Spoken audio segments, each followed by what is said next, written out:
2025. DZGB as in OKFM election coverage. This is John Bicol 2025. Alright, mga dugang balik po kita sa itong special election coverage ng pong aldaw. I hope na nakapangudto na po kita and ready na naman mga tugang para niyan, madagustaan sa tuyang pag-aniyan, pag-asikaso sa tuyang pong palibot. Kasarabay na po dyan ang pag-monitor ka mga pangyayari. At siyempre, ang iba na dahil pa nakaboto, yan, oris kusar na po tabi. May 6.5 na lang kitang oras. Ay, yung mga kababayan po niya to, mga tugang, may rollback ang gasolina na 30 centimos kada litro sa aga. Sa diesel, 90 centimos. Tapos sa kerosene, 1.25 kada litro. Yan na po ang final. Para po sa aga po yan na 6 o'clock in the morning. Bueno, dugaan ito ng mga istorya, mga tugang, halin po dyan sa luwas. This time, nasa linya ang samuyang Chief of Reporters, Jimmy Nasalita. Chief Jim, please come in. Yes, hello, maray na hapon, Director Mar. Yes, sir. Maray na hapon sa mga parantabay, nakasakay na kita sa ngunyan sa branch nyo na kutse na service niya to. Ready for action na kita tabi, Director Mar. Sundo na ini at yan na matanga na banggi na mapapot niya to sa satoya mga tagantabay na mga pangyari and sana sundo na maabot niya to ang katapusan ka na ano to pirilian and so resulta maipaabot niya to sa satoya mga tagantabay. Pasalamatan ko muna ining A&L Car Rental sa Travisia sa Ginubatan pagsadireninda Mr. and Mrs. JR Apple Taduran Ugayon ta digdi kita nakakuha ki sakayan masiring na kita Director Mar sa third district sa mga oras na ini and piton matuan na sa tuyang katandem si Jasmine Bausing naman sa Panuhan Kanua siya nakadistino and marikurida kita digdi sa tercer distrito Kanalbay and sa tuyang sa tuyang piloto si Sir Edgar Prion kan siyudad kan Ligaw. So far tabi Director Mar sa mga oras na ini medyo kulpa laylo ang mga nagpapasiring sa mga presento dahil ta sobrang init kan panahon sa mga oras na ini. And yun na nga ang pangapunan ka sa bago kan Municipal Health Officer kan uwas na nasampulan baga duman sa senior citizen ayo na inatake sagkod na nagadan and dahil na kanto sa Josepina Belmonte Duran Hospital. So ang pangapudan itong sa mga maedad na naday nakabail ka, nakahabol ka sumago sa early hour voting, medyo parolin po yun ang una, palipot-lipot na panahon sa kasinda magpasiring sa mga presento. Sa kanya nagpigbabagtas niya to ang tinampo, yaon kita digdi sa lampas pa sana sa Libod Elementary School sa Panuan kan Kamalig namasi-pasi sana ang mga nahiling niya to na naglalawag diki sa eskwelahan para magboto Mar and marikas ang dalagan may pasiring sa tercer distrito kan Albay. So abangan ang mga development, mga pangyari sa puga-puga niya tong coverage, election coverage 2020, Decision Bicol 2025 with Sir Edgar Brion, Jimmy Nasalita, DCGB News. John Bicol Thank you very much, Jim. Ingat po tabi dyan sa 3rd District. Ayan, salamat kay Senator Brion at saka sa imong pag-giya dyan kay, kay Chief Jim. Ayan. Mga tugang, nasa linya man si Direk Edwin. Yan, Direk, good morning. Ay, good afternoon. Sorry na, puntabi pa rin. Oo. Grabe ang init. Iyo ta, 42 ang ligas pa eh. Matindi talaga. Digdi nga pag nagluwas ka digdi sa booth, isus minasa sa angab mo ang alisingaw na to na. Grabe. Mhm. Kaya digi sa Bicol University, apat na barangayan yaon digdi. Aha. Alapaon ang pila. Mhm.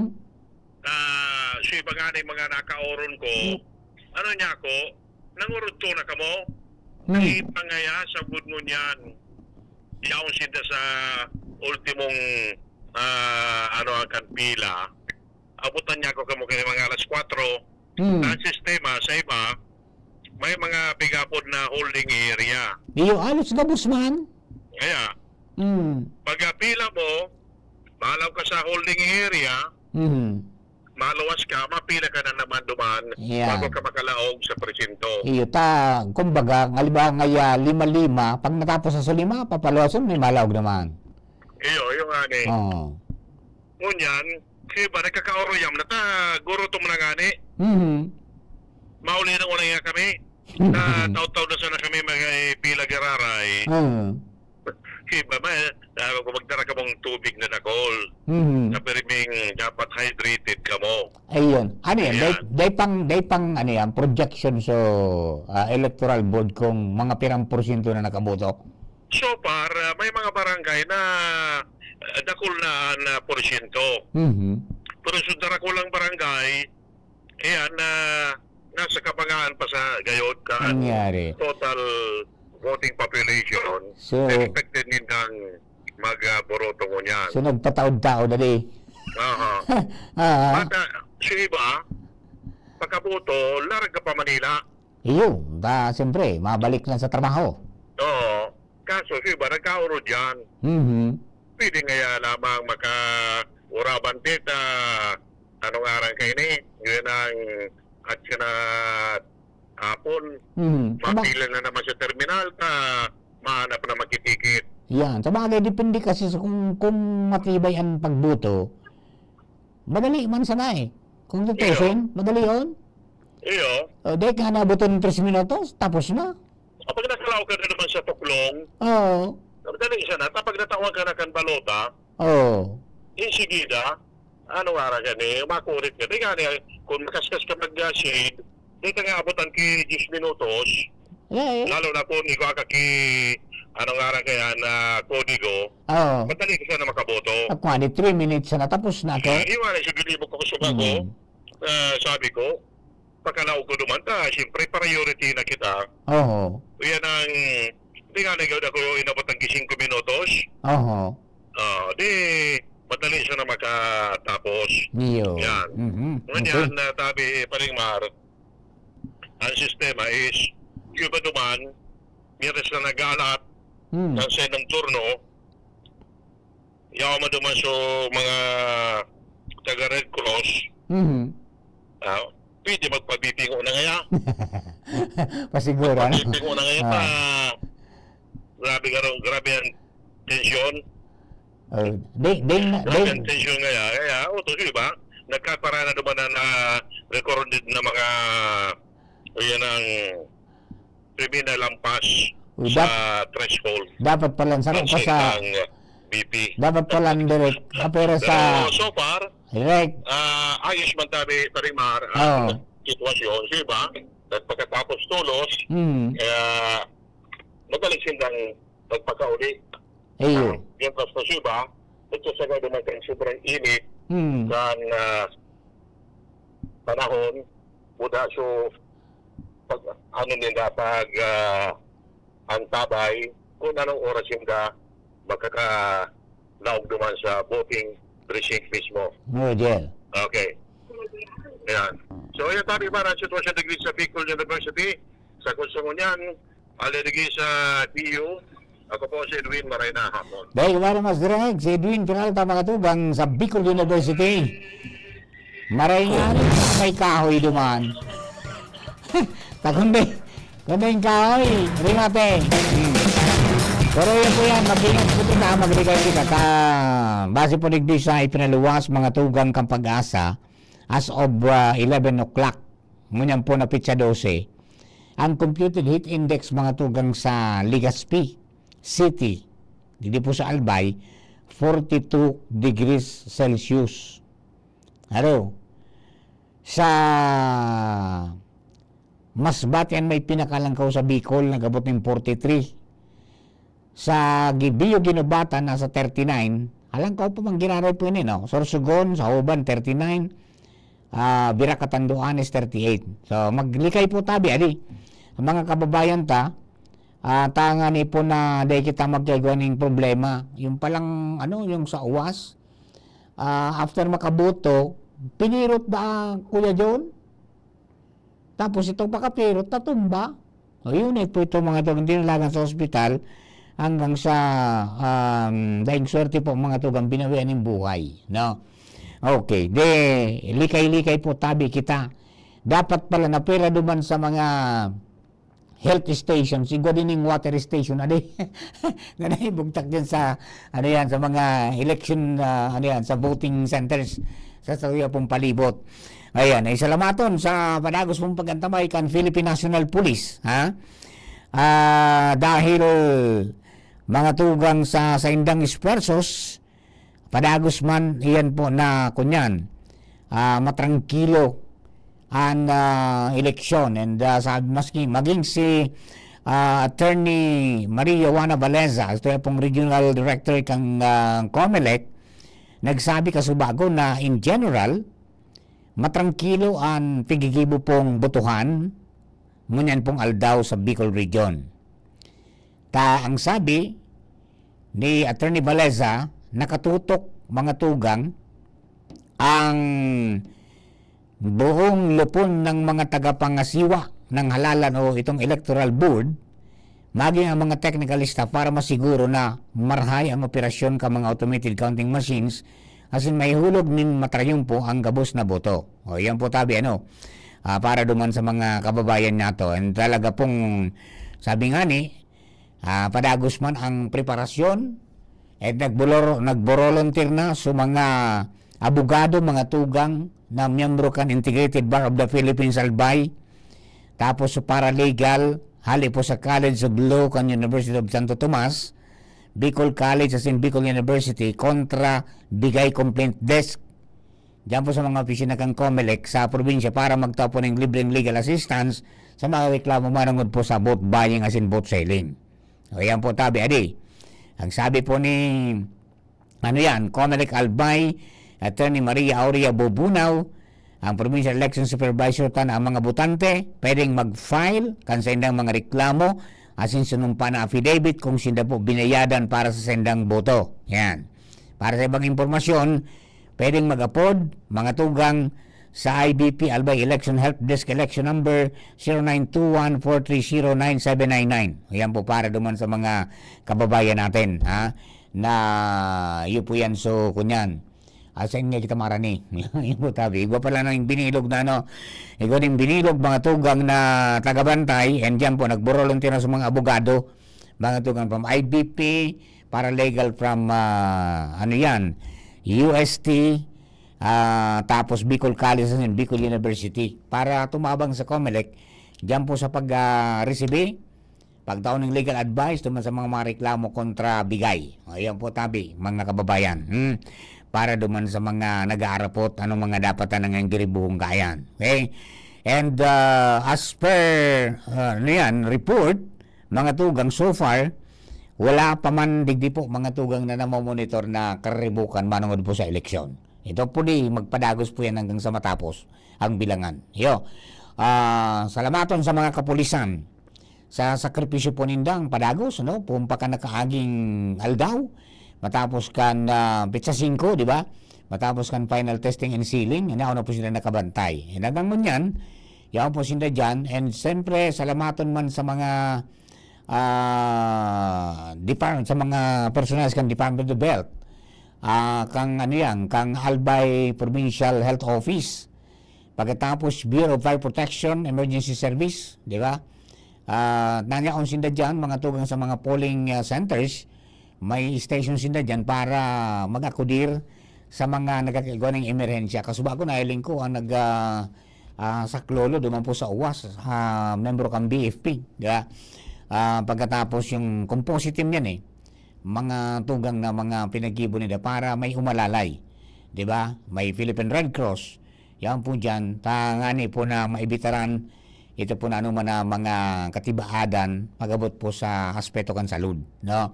So yaon sindi dyan halos tarabang-tabang mga to ang mga interagency nagturuang-tuwang sa pagmantener ng pasir orden kandayaday na eleksyon pagkatapos yan po mga tugang sa pag-asikaso sa salud ka mga kababayan ta. Iyo po, mainiton po ang maray ang magparulim po yung una. Tibaad po kung madiskwido kita lalo so igwa po nin mga maintenance yung igwa nin mga pigmamati ano magparulim po yung una kasi bago bagay so abiso ni Municipal Health Officer Dr. Yaluyo doon po sa uwas na abiso niya sa mga senior citizens ngayon magpalipurulim po yung ngayon kamo grabe ngayang init ngunyan o yan po nga iniling ko sa Pag-asa 42. Digdi po sa Albay. Adi, 42. Di maarasaas po yan naman ay talaga. And kung dahil kakayanan kang sa imong lawas, ako may problema tayo dyan. Good morning sa mga taga-Bakakay. Kumusta na kamo dyan sa Bakakay? Ha? Marinag to ngayon pa naka-monitor tabi sa programa. Hoy, good morning. Good afternoon kay Joel Bilardo Barameda. Partner, good morning. And siyempre kay Sir Noel Nabismonte. Kinatinit sa bilog na naangkan mga tugang Kambaran the family. Diyan po sa San Pedro sa Bakakay. Good morning po. Good afternoon po sa Indo. Nakarantabay po sila. Si Gerald Aranya nakaantabay man. Mga tugang padagos pong naka-monitor sa tuya po na ano yan, special coverage pong pagkasubago sa good po ngunyan. Okay? And sa Malinaw da po, may barangay na 305 sanaan voters. Barangay Awang. Ay, sa dito no. Dito sa nanimo din matapos. Ano, ang Barangay Awang sa Malinaw, 305 lang ang voters. Okay, so, iyo po yan, mga tuga, mga sitwasyones po mo yan. And then, padagos man ang kapulisan, mga tugang, sa ano yan, padagos ang pag-monitor kan sa tuya po na information officer kang kampo sa binilog po ninda mga tugang regional action center tangani po na magbulos naman ang gabos ng mga emergencies o sa San Miguel da brown out ang nangyari sabi ni ano yan ni Primong G ni Brad, maray nga ko ta igwa medical assistance sa mga presinto tabi. O yan po tabi adi. O yan. Although igwang mga nyaon dyan naka-station, baka madugangan, di ba? Makadugang. Pagkatapos mga tugang so mga kababayan niya to, gusto ko pala na ipaabot bago na magpaaram. Gusto mi pong ipaabot sa mga kamidbid, mga kaparientes, kamid na ka-amistades, ni ano yan ni Tio Jerry Vibar, Gregorio Vibar, saro pong iskultor kung naramdaman po nindo gada na po ini and nakapatente sa iyang bangkay dyan po sa Funeraria Salvacion andubong po sa aga 10:30 at ang misa dyan po sa Cathedral and then after that pasiring na po sa Pristine. Okay, so pasara lang po kamo duman. Nagduman ako subanggitan niya ako. Mahalang ano na kung ngunyan, tamay special coverage kami, paparagahan ini, pamurningan ini. Di ba? Condolence mo sa pamilya, mga tugang ni kay Cha Liling, asin sa Gabos, kina Gemma, kina Genevieve, kay Father, ano yan, Gerald, at saka kay German, Siringman kay Guyo, yan, kay Greg. Okay? O ba, no, dugang tan istorya, mga tugang on assignment si Jimmy, naglilibot na. Diyan po mga tugang sa 3rd District, loanad mga tugang nin, brand new da ang kutsi. Yung ginunon mo, may brand new kutsi si Jimmy. Dugang tan istorya. Jeff Jim, let's come on, Jeff Jim. Yes, salamat Director Mar. Naghapit kita digdi sa Comelec sa Banwaan kan ginubatan dahil ang taigwanin na mga nakanto sa tong concern sa Ginubatan West Elementary School aligado may kulang na baluta pero sabi ni Sir Election Officer Rodolfo Ramirez manageable ini tabi Director Mar mga 20 man sana na mga botante pinag-release na ito. So sa ibang presinto na sobraman sa balota, pwede sinda na ma-akomodar magboto. Pwede ilipat duman. Pwede. Ayun. Tabako maniriksaktuan ngayon. Ayun. So, Maski may pasubra pero sa pagtakgaro may nagkulang. Ayun. Oo. Dahil man dapat ba rin problema ito? Mhm. So, dyan sa Ginabatan West Elementary School. So, pinagkuhan lang, kumbaga, dahil na-akomodar ka sa bago, taon-taon, bumalik na sinda, makakaboto man ginaray. Okay. Oo. So, apira ka dahil man ki mga, mga magagabat na mga issues in concern na nakanto sa indang karaman, mga minor man sana, and sigun sa saya, dahil nakita masyadon ma-entertain ta, makonbin da so MBOC 1 o'clock ngunya na pagkahapon. Iyo. Anong oras na? Ayun na, ready na. Yaw na dikit sa mga yaw na nga ni mga teachers sa ma-compose kay itong municipal board of Board of Canvassers. Ayan. Okay. So halidigdi sa Banuan kan Ginubat. By the way, may nag-spread fake news klarar niya to sa Albay PPO Provincial Election Monitoring Action Center na ligado igwa na naman in sarong nagadan na senior citizen sa UAS apira katong so fake validate niya to kaso bagong konfirmado sa Talungog. Fake news itong sarong nagluluwas na sabing may nagadan na naman. Fake news ito. Saro man sana nagadan sa UAS matapos na magboto. Dahil ko napabanggiton so pangaran, so pangaran kan barangay, so lugar na dari lupaluwas na nagboto man, inatake man, bako ito totoo, basado sa konfirmasyon niya to, gikan sa Albay PPO. Ayan. So as of first time, saro man sana, no? Saro man sana. Dahil magtupot ko dito, mag-spread sa mga Facebook na may saro na naman na ganun actually kaso bago yung man nga ni Sunari Sibico valid duwa ngaya pero sa validasyon kan monitoring center kan Albay PPO pamamayon ni PD Julius Anyonebo negative saro man lang unconfirmed itong sunabarita niya itong validate niya to sa UWA South Central Elementary School. Yan, UWA South Central Elementary School. Doon nga sa barangay Ilaura di. Talungog so nagadaan. Ayo, pero sa eskwelahan, sa barangay Ilaura Surian, di ba? Oo. Ayan, okay. Iyan tabi Director Maran sa tuya mga dagdag na informasyon together with our piloto si Sir Edgar Abrion. Going na kami naman Ligaw UWAS area o Pulanggen, Libon, Jimmy Nasalita sa pangaran kan A&L Car Rental pamamayon ni Mr. JR and Apple Ugayon Jimmy Nasalita, DCGB News. Thank you very much, Jim. Maparo naman ko na kita dito po sa tuya pong islat, ano? Matuko na po si BP Henry Maceda from 1 o'clock hanggang 2:30. Tapos 2:30 to 4:30 si Pio, 4:30 to 6:30. Ako naman masalida. Kaming tulo masur sa ralida. Thank you, boss. Thank you. Kung ikaw ay edad 50 pataas katulad ko, may mataas na ang risk ng manlalabo ng paningin.